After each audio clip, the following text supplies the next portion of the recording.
السلام عليكم ورحمة الله وبركاته. كل سنة وانتم طيبين. في الفيديو ده هوريكم وصفة جميلة وسهلة جدا لعمل المعمول بالعجوة. المعمول ده ناعم وطعمه جميل جدا وبيدوب في البق. طريقته سهلة وسريعة وكمان مكوناته بسيطة. هنضيف 3 ملاعق طعام سكر لربع كوب زائد 3 ملاعق طعام كوب زبدة طرية ومعلقتين طعام زهر ونقلب كويس.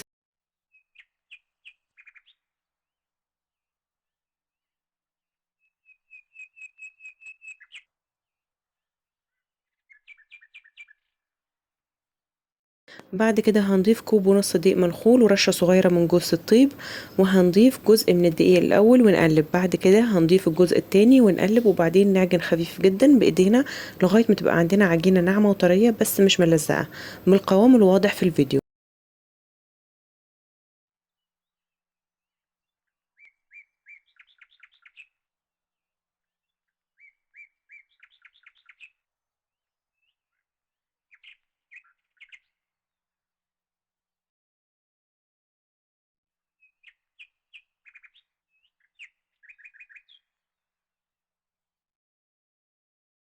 بعد ما حضرنا العجينة هنغطيها ونحطها في التلاجة لمدة نص ساعة.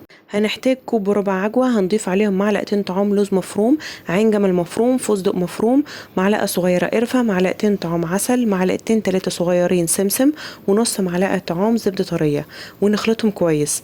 المكسرات ما تكونش مفرومة ناعم جدا، لازم تكون مفرومة خفيف.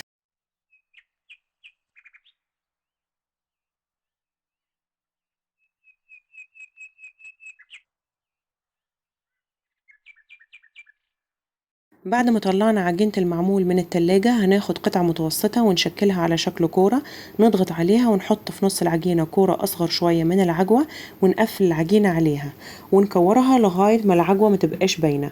هنحط العجينة في قالب المعمول ونضغط عليها ونطلعها ونحطها في صينية الفرن. للأسف البلد اللي أنا عايشة فيه مش متوفر عندنا قوالب المعمول، فاستعملت القالب ده، بس انتوا تقدروا تستعملوا أي قالب تحبوه أو تنقشوا العجينة بالمنقاش.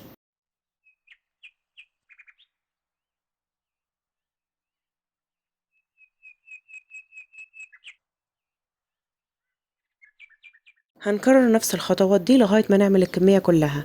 لما تاخدوا من العجينة خدوا على حسب حجم القالب اللي عندكم، ودايما كورة العجوة تبقى أصغر شوية من العجينة عشان لما نلم العجينة عليها ما تبقاش باينة. ما تنسوش كمان ترشوا رشة خفيفة جدا دقيق في قالب المعمول عشان العجينة ما تلزقش.